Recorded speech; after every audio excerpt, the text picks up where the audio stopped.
Here in this section, 5.3 out of our text, we're going to be talking about a binomial distribution. And the binomial experiment must have the following characteristics. There has to be a fixed number of trials. That is to say that we have 3 trials or 13 trials or 20 trials, but we're going to do that many trials. And each trial can only have 2 outcomes.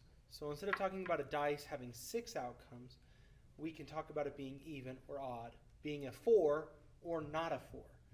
We have to be able to narrow everything into one of 2 cases, a success and a failure. Each outcome must be independent from one another, and the probability of success must remain the same for each trial. Some specific notation that we do, the probability of S is the probability of success. And the way that that's going to be represented is by the letter P, a lowercase p. The probability of failure, P of F, will represent as Q. Now P and Q have to add up to 1. Right, so P, Q, this 1 minus P will give us the Q. N will represent our number of trials, and X will be the number of successes in N trials. Within that, we calculate the binomial distribution, or the probability of X successes. Now this is exactly X successes. We have to have 5 successes in 8 trials, things along those lines. And our formula up here is a pretty complex looking formula, but it's actually pretty easy when you recognize that this first part, n factorial over x minus n, or n minus x factorial times x factorial, is the combination rule, where we did NCX, or NCR is what we did in the calculator. It's going to be x because we're looking for x successes. And then we just have to multiply it by the probability of successes, x times the probability of q, however many times we'd have a failure, which is n minus x. And so let's say that I had, I wanted to do 8 trials with a probability of success of p of 0.4, okay, and I wanted 5 successes, so x needs to be 5. Well, by default, if p is 0.4, then q is 0.6. And so I could come into this formula, and if I'm doing 8 trials and I want to get 5 successes, so 8C5 times the probability of success, which is 0.4, but I want it to occur 5 times the probability of failure, which is 0.6, and I want it to occur 8 minus 5, or 3 times. These two numbers, 5 and 3, they have to add up to your total number of trials. If I'm to evaluate that in my calculator, I've got 8 math, PRB, or NCR, what we're going for, 5. Well, there's 56 ways to get 56 different outcome combinations, but I need to times that by the probability of this result, which is 0.4 raised to the 5th, and times 0.6 raised to the 3rd. If I do that, I get 0.1239. Okay, 0.1239. Now, there is a simpler way if you have a TI-84 calculator that can allow us to calculate the probability distribution. We're going to do for a binomial PDF, okay, for a single event occurring. Okay, we use the PDF, and the order of the numbers is n, p, and x. So this would mean n, 8 attempts, the probability of success is 0.4, and I want 5 successes. If I go and make that calculation in my calculator, the way our TI-84 works, the distribution is down here where it says DISTR. You can follow the mouse right there next to clear. So I'm going to press second and that VARS key so I get distributions. And if I go up to A, binom PDF, my calculator is going to say how many tries. I want 8. What's your chance of success? That'd be 0.4. And how many successes? That'd be 5. It doesn't ask me for Q because it knows how to calculate Q. All that gets put into the calculator and evaluated the same 0.12386, so 0.1239. Okay, now if, however, now this is exactly 5 successes. If we want it to do, 6 or 7 or 8, sorry, if I want at least 7 or at most 4, things change. This is the CDF for at most 5. At most 5 means 0, 1, 2, 3, 4, and 5. I can add all of those up and get a bigger probability. So when I do a CDF, it's called a cumulative frequency, and that means we go from 0, the probability of getting 0, and we get to add the probability of getting 1, plus the probability of getting 2, plus dot, dot, dot, all the way up to the probability of getting 5. Now you may or may not want to do all those calculations. Personally, I don't want to have to calculate 6 different probabilities and add them together. So the calculator has given us a way to do it. If we go back into our distributions and we go, I should have gone up, but I went down. There's a binomial PDF, but there's also a binomial CDF, C standing for cumulative. Still going to do 8 trials, 0.4 success, and 5 successes. And when I do the CDF, I get a much bigger number because I'm not just doing the probability of getting exactly 5 results, I'm also getting all the ones up to that. And so my probability comes out as 0.9502. So again, the difference is when you see the words at least or at most, that means we're going to use the CDF.